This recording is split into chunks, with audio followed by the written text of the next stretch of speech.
ప్రస్తుతం మనతో పాటు ఇస్కాన్ టెంపుల్ నుంచి ప్రణవానంద ప్రభుజీ ఉన్నారు. సర్వ మానవాళికి శ్రీకృష్ణ పరమాత్ముడు జీవన్ ముక్తిని, జీవన్ మార్గాన్ని ఏ విధంగా చూపించారనేది వారి మాటల ద్వారా మనం తెలుసుకుంటూ ఉన్నాము. వారు ప్రత్యేకంగా గోవర్ధన్ ఇకో విలేజ్ ముంబైలో ఉన్నటువంటి ఆశ్రమంలో వారు సేవ చేస్తూ ఉంటారు. శ్రీకృష్ణ భగవానుడి గురించి, వారి లీలల గురించి ఎన్నో వీడియోస్లో మనం వారి మాటల్లో వింటూ ఉన్నాము. ప్రస్తుతం మనతో పాటు స్టూడియోలో ఉన్నారు ప్రణవానంద ప్రభుజీ. వారితో మాట్లాడదాం, మరిన్ని విషయాలు తెలుసుకుందాం. నమస్కారం ప్రభుజీ. హరే కృష్ణ. నమస్కారం అండి. ఎలా ఉన్నారు? బాగున్నా, మీరు ఎలా ఉన్నారు? చాలా చాలా బాగున్నాను. చాలా సంతోషం. మంచి రీచ్ ఉన్నాయి వీడియోస్. అన్నిటికన్నా కూడా వాళ్ళకు ఉపయోగపడుతున్నాయి. మాకోసమే చెప్పారా ప్రభుజీ అన్నట్టుగా చాలా మంది ఫీల్ అవుతున్నారు. వాళ్ళ సమస్యలు కూడా క్వశ్చన్స్ అంటే కామెంట్స్ రూపంలో అడుగుతూ ఉన్నారు చాలా మంది. బట్ అందులో ఒక భాగం నేను కూడా అయినందుకు సంతోషమే. ఇంకా చాలా విషయాలు ఉన్నాయి తెలుసుకోవాల్సినవి. ప్రభుజీ, వైకుంఠ ఏకాదశి వస్తుంది. చాలా విశిష్టమైన రోజు అని చెప్తూ ఉంటారు.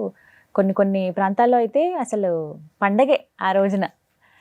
అందులోనూ ఆ రోజు స్పెషల్ దర్శనం ఉంటుంది ప్రతి ఒక్కరికి వైష్ణవ ఆలయాల్లో. ఏకాదశి వ్రతాలని కూడా ఆచరిస్తూ ఉంటారు. ఆ వ్రతాలు ఎలా చేయాలి, చేస్తే ఏమిటి అనేది కూడా చాలామంది ఒక క్వశ్చన్ అడుగుతూ ఉన్నారు. ఆచరించే విధానం చెప్పండి, అలాగే చేస్తే కలిగేటువంటి ఫలితం ఏమిటి, ఎందుకు చేయాలి అనేది కూడా వివరించండి. అన్నిటికంటే గొప్పదైన వ్రతం ఏదైనా ఉంటే అది ఏకాదశి వ్రతం. అన్ని వ్రతాలు చేసి ఏకాదశి చేయకపోయారనుకోండి, ఏ వ్రతం ఫలితం రాదు. ఓ, ఏకాదశి వ్రతం ఒక్కటి చేసి ఏ వ్రతము చేయలేదనుకోండి, అన్ని వ్రతాల ఫలితం ఏకాదశి ఇవ్వగలుగుతాం. మన శాస్త్రంలో ఉపవాసం అని చెప్పింది కేవలం ఏకాదశికి మాత్రమే.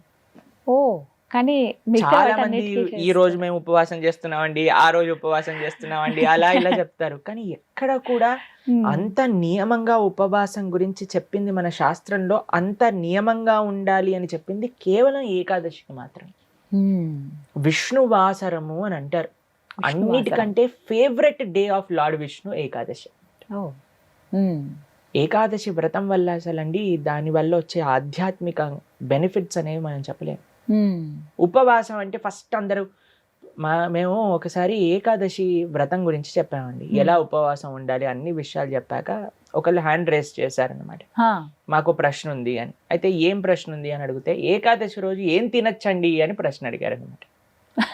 గంట సేపు నేను లెక్చర్ ఏకాదశి ఉపవాసం ఎందుకు చేయాలి అని చెప్పాక ఏకాదశి రోజు ఏం తినచ్చు అని లెక్చర్ క్వశ్చన్ అడుగుతున్నారన్నమాట. అయితే ఉపవాసము అంటే ఏంటో ఫస్ట్ అర్థం చేసుకుందాం. ఉప అంటే దగ్గరగా, వాసం అని అంటే ఉండటం. ఉపవాసం అని అంటే భగవంతుడికి దగ్గరగా ఉండటం. ఏ ఉపవాసానికంటే ఇదే నియమం అండి. చాలా మంది ఏం చేస్తారు తెలుసా అండి, మేము ఈరోజు కటిక ఉపవాసం, నీళ్లు కూడా స్వీకరించట్లేదు అని హ్యాపీగా టీవీ ఆన్ చేసుకొని ఇలా బెడ్ పైన పడుకొని ప్రొద్దున నుంచి రాత్రి రాకే ఏ సీరియల్లో ఏ సినిమాలు చూస్తూ ఉంటారు. అయ్యా లేచి గుడికి రండి, నామం లేదు, శరీరంలో ఓపిక లేదు, నిర్జల వ్రతం ఈరోజు. మనం అండి దేన్నైనా సరే ఎంత మెటీరియలిస్టిక్ గా మార్చే శక్తి మానవుడి దగ్గర ఉంది. శివరాత్రి రోజు జాగరణ చేయండి అంటే లేట్ నైట్ షోలు వాటిలలో సినిమా థియేటర్లో కూర్చొని జాగరణ చేస్తుంటారు. శివుడు పాపం ఏమనుకుంటాడో, ఎంత బాధపడతారో ఇలాంటి వాళ్ళని చూసి ఆశ్చర్యం వేస్తుంది అనమాట. మనం దేన్నైనా సరే ఎలా పాడు చేయొచ్చో అంత, ఎంత ఫాస్ట్ గా మానవ బ్రెయిన్ పనిచేస్తుందంటే అంత పనిచేస్తుంది. ఉపవాసము అని అంటే, ఆ ఉపవాసం చేసే ఏకాదశి రోజు ఏం చెయ్యాలి అని అంటే, ఇంకా మరింత కృష్ణ సేవ, ఇంకా మరింత భగవన్నామం పలకటం. హరే కృష్ణ కృష్ణ కృష్ణ హరే హరే, హరే రామ రామ రామ హరే హరే. మరింత నామం చేసుకోవటం, మరింత భాగవత గీత వీటిని శ్రవణం చేయటం, అధ్యయనం చేయటం. ఇది ఉపవాసం, భగవంతుడు దగ్గరగా ఉండటం. మరి ప్రభుజీ ఉపవాసం అంటే తినకుండా ఎందుకు ఉండాలని చెప్తారు? ఇప్పుడు చూడండి, ప్రొద్దున నుంచి లేవంగానే తిండి గోలే కదండి మనకి. ఏం టిఫిన్ ఏం చేయాలి, దోశలు వేయటం, ఇడ్లీలు వేయటం, అటు వాయిల్ తీయటం, ఇటు చట్నీ చేయటం, ఇటు సాంబార్ చేయటం, పెట్టేయటం. దాని తర్వాత ఇది అయిపోగానే మళ్ళీ లంచ్కి ఏం కావాలి, భోజనం కోసం కూరగాయలు కట్ చేయటం, వంటలు చేయటం, మళ్ళీ తినగానే నిద్ర వస్తుంది, మధ్యాహ్నం పూట పడుకుంటాం, మళ్ళీ సాయంత్రం కావగానే ఇది అది. దాని తర్వాత మళ్ళీ రాత్రి డిన్నర్ ఏంటి, స్విగ్గీ జొమాటో అవి ఇవి, మళ్ళీ కిచెన్ క్లీన్ చేసుకోవడం, తూడ్చుకోవటం, బాసనలు తోముకోవటం, వీటిలలోనే రోజంతా పోతుంది. ఏం చెప్పారంటే, అయ్యా నువ్వు దేవుడికి దగ్గరగా ఉండాలంటే వీటిని కొద్దిగా దూరం పెట్టాలి, అప్పుడే సాధ్యం అవుతుంది. తినకపోయామనుకోండి, కొద్దిగా తగ్గించామనుకోండి, మనకి నిద్ర రాదు అంతగా. ప్లస్ ఇంత పెద్ద తతంగం మొత్తం కూడా ఆఫ్ అయిపోతుంది. ఎంత సమయం మెలిగిపోతుంది. మీరు ఒక్కసారి ప్రయత్నించండి. ఒకరోజు వంట తిండి ఈ రెండు ఆపేస్తే అసలు ఆ రోజు ఏంటి ఇంత పెద్దగా ఉంది మనకి అని అనిపిస్తుంది అనమాట. Long day. ఎందుకంటే అంత సమయం మనకు ఉండిపోతుంది. కాబట్టి ఏకాదశి రోజు ఏంటి నియమం, ముఖ్య నియమం ఏంటి అని అంటే ఎంత వీలైతే అంత భక్తితో ఉండటం, భగవంతుడి యొక్క ఆరాధన చేయటం, ఆలయానికి వెళ్ళడం, వైష్ణవుల సేవ చేసుకోవటం, భగవన్నామాన్ని జపం చేయటం, గీతా భాగవతాలు శ్రవణం చేయటం, సత్సంగంలో ఉండటం, ఇది ఏకాదశి ముఖ్య నియమం. దాని తర్వాత నియమం ఏంటి అని అంటే ఆహార నియమం పాటించాలి. ఏంటి ఆహార నియమం పాటించాలి అని అంటే ధాన్యంలో ఏకాదశి రోజు పాప పురుషుడు ఉంటాడు అని చెప్తారనమాట.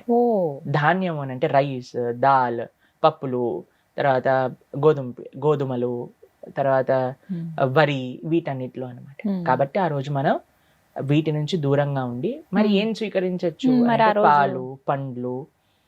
తర్వాత మీకు అవి కూడా కాదండి, మరి మాకు ఇంకా శరీరం సహకరించట్లేదు, కొంతమంది ఉంటారు కదండి, బీపీ ఉంటుంది, షుగర్ ఉంటుంది, అటువంటి వాళ్ళు ఏం చేస్తారు అని అంటే మీకు సగ్గు బియ్యం అని దొరుకుతాయి, లేదా కొర్రలు అని దొరుకుతాయి అనమాట. వాటిని ఇవన్నీ కొన్ని ఏకాదశి రోజు స్వీకరించవచ్చు అని ఎలవ్ చేసినాం అనమాట. కాబట్టి ఇప్పుడు సరే రోజు సాబుదానా సగ్గుబియ్యం ఎలవ్ చేశారంటే సగ్గుబియ్యం పాయసం, సగ్గుబియ్యం వడలు, సగ్గుబియ్యం ఉప్మా, అన్ని ఒక 10-15 రకాలు చేసుకొని తినమని చెప్పట్లేదండి మేము. ఎవరికైతే వీలుంటుందో ఒక్క రకం చేసుకోండి. వాటిని ఆహారాన్ని స్వీకరించి శరీరం బాగుండేటట్టుగా చూసుకొని భగవంతుడి యొక్క సేవలో పెట్టుకో.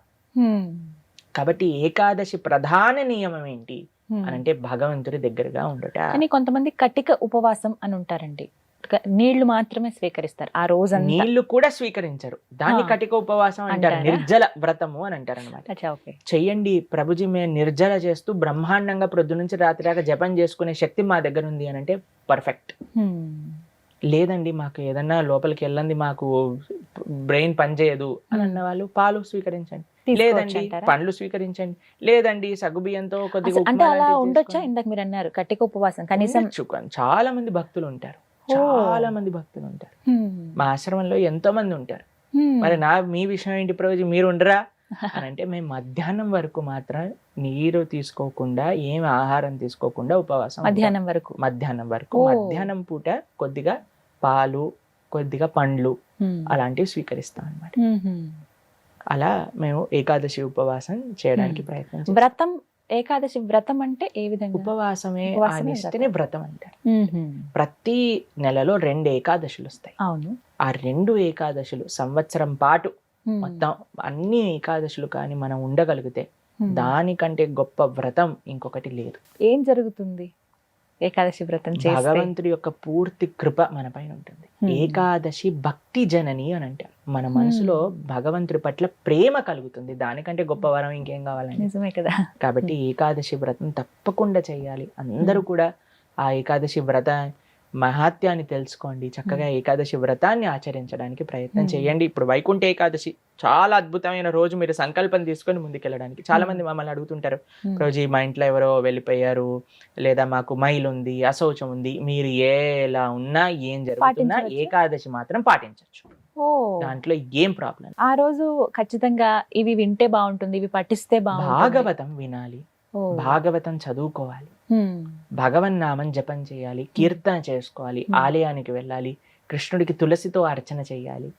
ఇవన్నీ ఏకాదశికి చాలా మంచి. ఆ రోజున ప్రత్యేకించి ఉత్తర ద్వార దర్శనం ఉంటుంది. అవును, వైకుంఠ ద్వార దర్శనము అని అంటారు. అన్ని ఆలయాలలో మనకి కలుగుతుంది. చక్కగా దర్శనం చేసుకొని వైకుంఠ ఏకాదశి కాదండి, అన్ని ఏకాదశులకి ఇవే నియమాలు. భగవద్ ఆరాధన, భగవన్నామ జపం, భాగవత స్మరణ, ఇవే అన్ని ఏకాదశి. కాబట్టి తప్పకుండా ప్రతి ఒక్కళ్ళు చేయాల్సిన వ్రతం ఏకాదశి వ్రతం. ఎవరైనా ఆచరించవచ్చు, ఏ వయసు వాళ్ళైనా కూడా చేయవచ్చు, చేయదగింది అని అంటే కనుక. ఎస్, చేయగలమన్న ఓపిక ఉండాలి, ఆ ఆసక్తి, ఆ నిష్ట ఉంటే ఖచ్చితంగా ఎవరైనా పాటించవచ్చు అంటారు.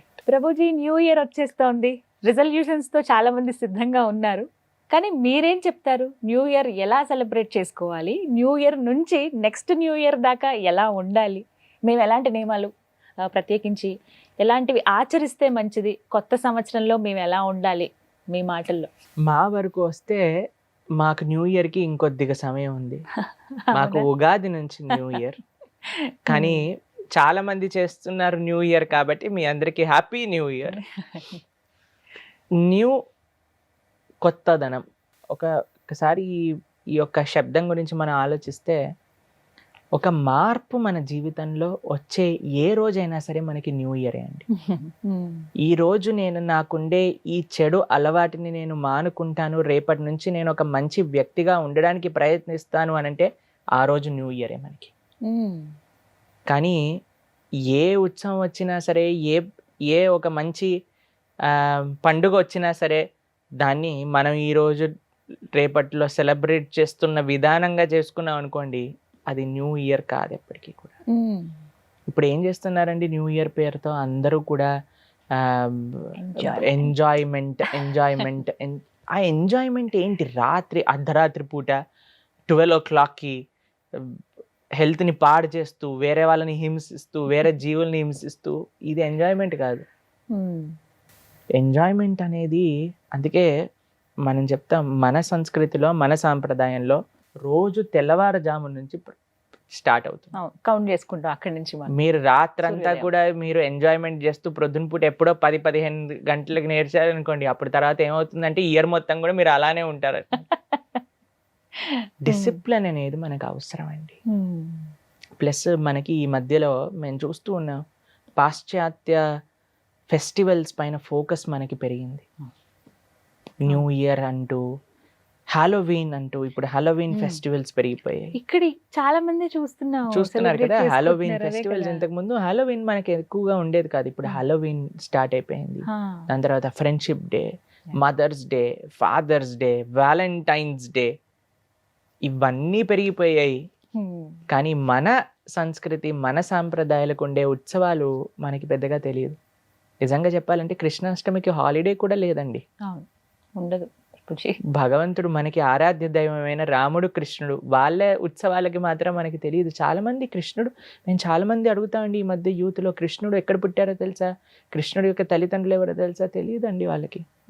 కానీ న్యూ ఇయర్ తెలుసు, వ్యాలంటైన్స్ తెలుసు, హాలోవీన్ తెలుసు, హాలోవీన్లో ఎలా డ్రెస్ చేసుకోవాలో తెలుసు. ఇవన్నీ ఎలా తెలుస్తున్నాయి అని అంటే ఏం మనం నేర్పిస్తున్నాం, దేనికి మనం ప్రయారిటీ ఇస్తున్నాం. న్యూ ఇయర్ రెజల్యూషన్ అని మీరు అన్నారు. చాలా మంది అనుకుంటారు నేను న్యూ ఇయర్ ఈ రోజు ఎంజాయ్ చేస్తా, దాని తర్వాత నేను డిసిప్లైన్డ్గా ఉంటా. ఒకసారి ఒక జిమ్కి వెళ్ళారనమాట, ఒక ఆయన మొత్తం నిండిపోయింది. అయితే ఏంటబ్బా ఇంతమంది ఉన్నారు ఏంటి అయ్యా, జిమ్లో ఎక్సర్సైజ్ చేయడానికి ప్లేస్ లేదు అని అంటే, అయ్యా మీరు 1 జనవరికి వచ్చారు, మీరు 10th జనవరికి రండి, అప్పుడు ఖాళీ అయిపోతుంది అని అన్నారనమాట. ఎందుకంటే ఇప్పుడే వీళ్ళందరూ న్యూ ఇయర్ రెజల్యూషన్లు తీసుకున్నారు, 10 రోజులలో వాళ్ళ ఇంథూజియాజం అంతా పట్టు అయిపోతుంది, దాని తర్వాత మీరు బ్రహ్మాండంగా రండి అని. కానీ నిజం ప్రభుజీ, చాలా మంది, ఈవెన్ నేను కూడా అందులో ఉంటానేమో, ముందు ఆరంభ శూరత్వం అంటారు కదా, ఫస్ట్ ఉంటుంది ఎలా అయినా చేసేయాలి, మనం చేద్దాము డెఫినెట్ గానీ, తర్వాత అలా నీరు గారిపోతుంది. దానికి డిటర్మినేషన్తో పాటు డిసిప్లిన్ కావాలి. అది మేము ఎలా తెచ్చుకోగలగాలి? ఇప్పుడు రెజల్యూషనే తీసుకున్నాం అనుకోండి, నాకు ఉంది ఒక ఆలోచన, బట్ దాన్ని నేను ఎలా సస్టైన్ చేయగలగాలి సంవత్సరం అంతా? అదే ఫస్ట్ అండి, మనకి ఒక దృఢ సంకల్పం కావాలి, డిటర్మినేషన్ కావాలి. నేను ఈ పని చెయ్యాల్సిందే, ఎందుకు నాకు ఈ పని మంచిది. ఈ ప్రపంచంలో అండి అందరికంటే కన్విన్స్ చేయటం డిఫికల్ట్ ఎవరో తెలుసా, మన మనసు. మన మనసుకి మాత్రం మనం కన్విన్స్ చేయగలిగితే ఇది నాకు కావాలి, నిజం ప్రభుజీ, అదైతే ఇది నేను చెయ్యాలి అని అనుకుని మన మనసుకి కానీ మనం చెప్పగలిగితే, దానికంటే అది ఒక్కసారి కన్విన్స్ అయిపోయింది అనుకోండి, ఇంకెవరు మనల్ని ఆపలేరు. కానీ ఎలా కన్విన్స్ చేయాలి, ఎలా మనకి ఆ డిటర్మినేషన్ ఉండాలి అనే దానికి కొన్ని ప్రాక్టికల్ విషయాలు చెప్తానండి. ఎప్పుడు ఒంటరిగా సంకల్పాలు తీసుకోకండి, ఒక ఫ్రెండ్తో తీసుకోండి, ఒక పార్ట్నర్తో తీసుకోండి. ఇప్పుడు మనం మర్చిపోతే ఆయన గుర్తు చేస్తారు, ఆయన మర్చిపోతే మనం గుర్తు చేస్తాం. కాబట్టి మేము కూడా ఆశ్రమంలో ప్రొద్దునపూట ఎప్పుడైనా మాకు సేవ్ ఉండి ప్రొద్దునపూట లేవాలి 2 గంటలకి 3 గంటలకి అన్నప్పుడు మేము ఏం చేస్తాం, అలారం పెడతాం. అలారంతో పాటు ఇంకొకరికి చెప్పి పెడతాం అనమాట. ఎందుకంటే మన మనసు ఏముందండి, ఇలా బటన్ నొక్కేసరికి అది అలారం ఆగిపోతుంది, స్నూజ్ అని నొక్కంగానే అది టైం అయిపోతుంది. మన మనస్సు కంటే మనం డిపెండ్ అయ్యేది ఇంకొక పర్సన్. కాబట్టి మా ఫ్రెండ్స్ కి ఎప్పుడైనా చెప్తా, మేము ఆశ్రమంలో అందుకే సత్సంగం ముఖ్యం. అందుకే మేము చెప్పేది డిసిప్లిన్డ్ పీపుల్ తో ఉంటేనే డిసిప్లిన్ వస్తుంది. చాలా మంది ఏమనుకుంటారు, మేము డిసిప్లిన్డ్ గా ఉంటామండి కానీ మాతో ఉండే వాళ్ళు డిసిప్లిన్డ్ గా లేరు అన్నప్పుడు మనం ఎప్పటికీ ఈ డిసిప్లిన్ complaints రాదు మనకి. అందుకే లైక్ మైండెడ్ ఫ్రెండ్షిప్ అనేది మేము ఫస్ట్ నుంచి సత్సంగం యొక్క మహాత్యం ఎందుకు చెప్తున్నాం అంటే ఇందుకోసం. మనం తప్పు దారి పట్టినా సరే ఎవరో ఒకళ్ళు మనం లాగి తీసుకొస్తారు మన దగ్గర. అలాంటి వాళ్ళు దొరకడం చాలా అదృష్టం ప్రభుజీ. చాలా అదృష్టం. అలాంటి వాళ్ళ కోసం మనం ఎతకాలి జీవితాల్లో. వాళ్ళని ఎప్పుడు కూడా మన జీవితంలో నుంచి దూరం పెట్టకూడదు. సో ఏదైనా రెజల్యూషన్ తీసుకుంటే ఫ్రెండ్ తో కలిసి తీసుకోవాలంటే ఫ్రెండ్స్ తో కలిసి తీసుకోండి. అందరూ ఒక గ్రూప్ గా, ఇప్పుడు చెత్త పనులు చేయడానికి అన్నిటికీ గ్రూప్ ఫార్మ్ చేస్తారు కదా, అలానే మంచి పనులు చేయడానికి కూడా ఒక గ్రూప్ ఫార్మ్ చేయండి. కాబట్టి వాళ్ళతో పాటు చేయండి, అప్పుడు it will become more easy అన్నమాట. గుర్తు చేస్తూ ఉంటారు. కాబట్టి న్యూ ఇయర్ వస్తుంది. మా యొక్క ప్రార్థన మీ అందరికీ ఏంటి అని అంటే, ఎలా ఉండాలో బాధ్యతగా ఉండటం నేర్చుకోండి. Life is not just about enjoyment. ఒక ఇయర్ వెళ్ళిపోయింది అని అంటే ఒక్కసారి వెనకాల తిరిగి పరిశీలన చేసుకోండి. ఒక 1 yearలో నేను సాధించింది ఏంటి, నేను ఏ విధంగా ముందుకు వెళ్ళగలిగాను జీవితంలో, ఏం తప్పులు చేశాను, ఏం చెయ్యకుండా ఉంటాను నెక్స్ట్ ఇయర్ అని పరిశీలన చేసుకొని, ఈ ఇయర్ ఎండ్ అవ్వక ముందే ఒక పుస్తకం, ఒక పెన్ను మీ దగ్గర పెట్టుకొని ఒక అనాలిసిస్ చేయండి. లాస్ట్ ఇయర్లో నేను చేసినవి ఏంటి, నేను చేసిన మంచి ఏంటి, నేను చేసిన తప్పులు ఏంటి. కేవలం తప్పులు చూసుకోండి అని చెప్పట్లేదండి. మంచి మీరు చేసింది ఏదన్నా ఉంటే దాన్ని కూడా చూసుకోండి. చెడుని ఎలా నేను మార్చుకొని మంచి వ్యక్తిగా మారాలి అని ఆలోచించండి. నేను చేసిన మంచిని ఎలా రెట్టింపు చేయాలి అని కూడా ఆలోచించుకోండి. మనకే తెలుస్తుంది. కాబట్టి ప్రణవానంద ప్రభు న్యూ ఇయర్ కి అగేన్స్ట్ అంటే కాదండి. న్యూ ఇయర్ ఎలా చేసుకోవాలి, ఎందుకు చేసుకోవాలి, ఎలా మనం ఒక బెటర్ హ్యూమన్ బీయింగ్ అయ్యేటట్టుగా మీ జీవితంలో మీకు న్యూ ఇయర్ హెల్ప్ అవుతుంది అని అంటే I'm very happy about it. నేను ప్రభు మరి మీరు ఎలా సెలబ్రేట్ చేస్తారు న్యూ ఇయర్ అని అంటే, హాయిగా పడుకుంటాను నేను ఆ సమయానికి. ఎందుకంటే మేము ప్రొద్దున పూట 3:30కి లేవాలి కాబట్టి. కాబట్టి మీ అందరికీ కూడా మా పర్సనల్ ఒపీనియన్, ఉగాది, సంక్రాంతి, మన పండుగల్ని మనం బాగా చేసుకోవడానికి ప్రయత్నం చేద్దాం. సమాజంలో ఉంటున్నాం, అందరికీ న్యూ ఇయర్ అంటే క్రేజ్ ఉంది కాబట్టి చేసుకోండి. కానీ హింసతో కూడుకున్నది, మన శరీరాన్ని కానీ వేరే వాళ్ళని కానీ బాధ పెట్టే విధంగా చేసుకోకూడదు. బాధ్యతగా సక్రమంగా చేసుకోండి. మళ్ళీ ఒక న్యూ ఇయర్ పార్టీకి పిలిచారనమాట. అయితే అన్న ఏం చేస్తారు మీరు ఆ న్యూ ఇయర్ రోజు అని అంటే, ఏం చేస్తాం ప్రభుజీ, రాత్రంతా కీర్తన చేసుకుంటాం అని అన్నారనమాట. అయితే నేనైతే వెళ్ళలేదండి. తర్వాత వీడియో చూస్తానన్నమాట. వాళ్ళు ఏం చేశారనంటే బ్యూటిఫుల్ కీర్తన అరేంజ్ చేశారనమాట. మొత్తం దీపాలు వెలిగించి రాధాకృష్ణ యొక్క విగ్రహం పెట్టి hundreds of people are singing whole night kirtan. దాని తర్వాత నృత్యం, చక్కగా భగవత్ ప్రసాదం. మాకు అనిపించింది ఎప్పుడైనా న్యూ ఇయర్ పార్టీకి వెళ్తే ఇలాంటి పార్టీకి వెళ్తాను నేను అని. కాబట్టి సాత్వికంగా, ధార్మికంగా దేన్ని చేసుకున్నా పర్వాలేదు. ఆ విధంగా సెలబ్రేట్ చేసుకోమంటారు. మీ అందరికీ వెరీ వెరీ హ్యాపీ అని అంటే, మీరు బాగుండాలి, మీరుతో పాటు 10 మందిని మంచి మార్గంలో తీసుకెళ్లే విధంగా భగవద్ అనుగ్రహంతో ధర్మ మార్గంలో నడిచే ఒక శక్తి సంకల్పం మీకు భగవంతుడు ఇచ్చే విధంగా వచ్చే ఏడాది ఉండాలి అని ప్రార్థన చేస్తూ a very happy new year to all of you. Hare Krishna. Thank you so much Prabhuji. నాకైతే ఈ ఇయర్ అంటే మీరు ఇందాక అన్నారు కదా, మంచి ఏంటి చెడు ఏంటి చూసుకోండి, ఏమేం చేశారని. అందులో ఖచ్చితంగా మన ఇంటర్వ్యూస్ అయితే ఉంటాయి.